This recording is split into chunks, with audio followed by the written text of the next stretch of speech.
আমার এমএলএ ভাবছে আমি ক্ষমতায়, আমি যা বলবো সেটাই শেষ কথা, কিন্তু সেটা শেষ কথা নয়। শেষ কথা বলবে আপনাদের মতো যে সমস্ত মা বোনেরা, আমাদের কর্মীরা, আপনারা বুক চিনিয়ে সিপিএমের বিরুদ্ধে লড়াই করেছিলেন, বিজেপির বিরুদ্ধে লড়াই করে এমএলএকে জিতিয়ে এনেছিলেন। তারপরে তিনি নিজেকে ভাবছে আমি কুচবিহারের রাজা নৃপেন্দ্র নারায়ণ। আপনারা বাড়িটান তো অনেক কর্মী দিয়েছে, দোতলার দিকে তার নামার সময় হয় না। আমরা গত বছর আমাদের প্রতিষ্ঠা বার্ষিকে ডেকেছিলাম, ওনার সময় হয় না, শরীর খারাপ। আমার মনে হয় একটা কর্মী এই সমস্ত অপরাধ এমএলএর কাছে কোনো সহযোগিতা পাইনি। আমরা তাকেই চাই, এই মাটির মানুষ, এই ভূমিপুত্রের মানুষ, তাদেরকে চাই যে মানুষের পাশে থেকে কর্মীদের মর্যাদা দিতে পারবে, কর্মীদের কর্মীদের সম্মান দিতে পারবে। এই কথাগুলো আমি কেন বলছি? অনেক দুঃখে শুনে রাখুন, 1993 সাল মমতা বন্দ্যোপাধ্যায় যুব কংগ্রেসের প্রেসিডেন্ট, তৎকালীন আমি যুব কংগ্রেসের ধূপগুড়ি টাউনের সাধারণ সম্পাদক। সেদিন আমি মমতা বন্দ্যোপাধ্যায়ের নেতৃত্বে নো আইডেন্টিটি নো ভোট কলকাতার রাজপথে আমরা কিছু যুব কংগ্রেস কর্মীকে নিয়ে কলকাতার রাজপথে আমি সেদিন গিয়েছিলাম। চোখের সামনে দেখেছি জ্যোতিবাবুর নেতৃত্বে আমাদের 13 জন যুব কংগ্রেস কর্মীকে যেভাবে গুলি করে হত্যা করেছে, এই সমস্ত পরিযায়ী বিরোধীরা কর্মী অনুভব করতে পারবে না এরা কোন দলে এর দ্বারা কোনো 5 পয়সার কাজ হয়নি। আমরা চাই এই সম্মেলন থেকে আওয়াজ হতে হবে, এখানকার ভূমিপুত্র, এখানকার তৃণমূল স্তরের কর্মীদের থেকে সেই পার্টি করতে হবে যে তৃণমূল স্তরের কর্মীদের দুঃখ বেদনা যন্ত্রণা অনুভব করতে পারবে। আমাদের লজ্জা হয়, আমরা কেউ পঞ্চায়েত সমিতি এমনি এমপি হয়ে জিতবার পর যারা দিন রাত্রি পরিশ্রম করে হাজার হাজার কর্মীরা এদেরকে জিতিয়ে আনে, তারপরে তারা ভাবে যে আমাদের মুখ থেকে এই বাংলার মানুষ ভোট দিয়েছে, এই ধূপগুড়ির মানুষ ভোট দিয়েছে, আমি রাজা, আমি যা বলবো আমি শেষ কথা বলবে আপনাদের মতো তৃণমূল কর্মীরা। আমরা কিন্তু টেনে হিচড়ে বাড়ি থেকে বের করবো। যদি এই বিধানসভা নির্বাচন যদি খারাপ হয়, এই হিসাব কিন্তু এদের দিতে হবে। আজকে আমাদের মাঠে যারা আছে, প্রতিটা রক্তবিন্দু দিয়ে আমরা লড়াই করে এই বাংলার বুকে মমতা বন্দ্যোপাধ্যায় তৃণমূলকে আমরা নিয়ে এসেছি 600 কিলোমিটার দূর।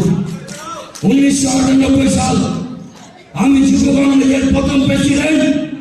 আমরা সেদিন গিয়েছিলাম মমতা বন্দ্যোপাধ্যায়ের নেতৃত্বে আউটডোরে, ইনডোরে সোনিয়া গান্ধীর তৃণমূল প্রতিষ্ঠিত অন্নদান করিবে, তাকেও সেই জায়গায় ছাড় দেওয়া হয়নি। সেই জায়গায় এই জন্মদাতা অশোক বর্মনকেও আমরা দেখলাম ওই কমিটিতে রাখা হয়নি। তাদের উদ্দেশ্যে কি চাচ্ছে? এই কমিটিটা তৈরি করলেন আমাদের বিধায়ক নির্মল চন্দ্র রায়।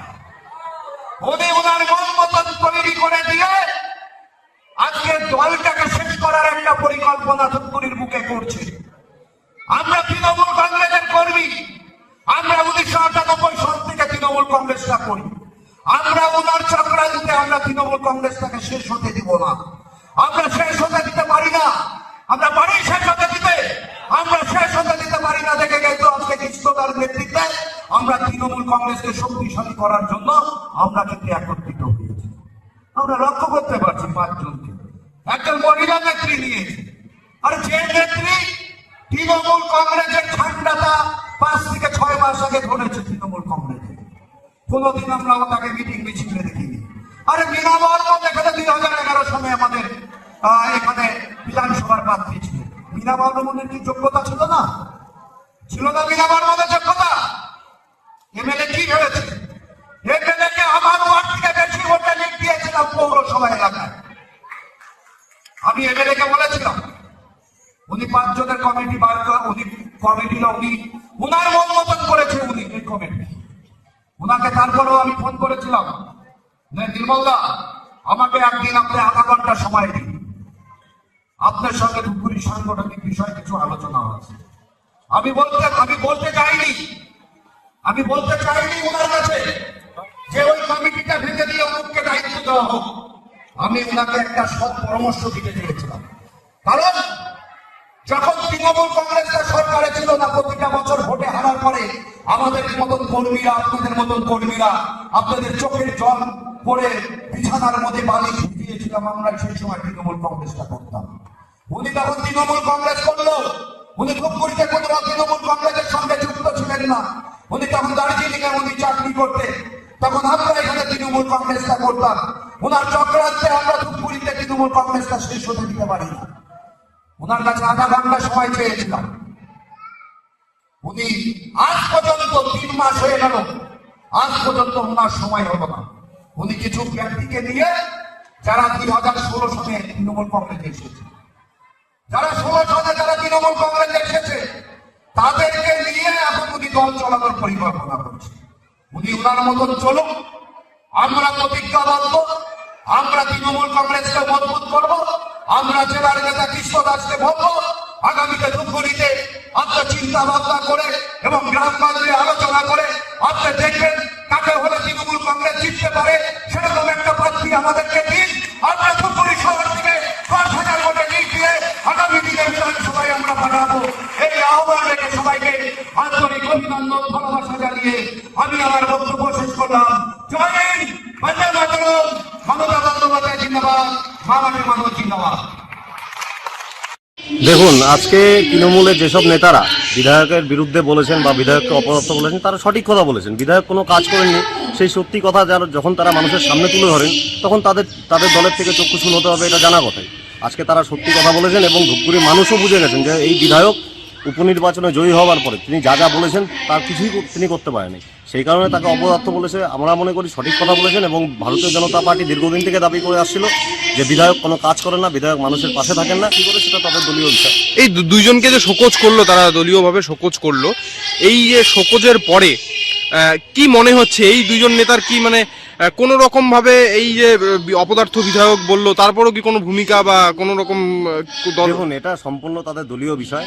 এই বিষয়ে তাদের দলীয় বিষয়ে মন্তব্য করা আমাদের ঠিক বলে মনে হয় না। তবে তারা সঠিক কথা বলেছেন। সঠিক কথা বললে সবসময় তাদের দলের চক্ষুশূল হতেই হবে। মানুষ জানে তারা কাজ করে না এবং তারা যখন ভরা মঞ্চে দাঁড়িয়ে সঠিক কথাটা বলে দেয়, তখন তো তাদের দলের তরফ থেকে প্রকোপ পড়বে। এটা কোনো বিষয় নয়। আর আগামী দিনে দেখবেন সেই সমস্ত নেতারা সবকিছু ভুলে গিয়ে আবার এক হবে, কেননা তাদের করে কমে খাওয়ার লড়াই। এই লড়াই যদি তারা এমনিতেই বুঝে গেছেন যে ভারতীয় জনতা পার্টি আগামী দিনে ক্ষমতা আসছে, তৃণমূল সরকার আর থাকছে না, তাই তাদের এসব জিনিস, এগুলো লোক দেখানো, এসব নাটক, এগুলো চলছে।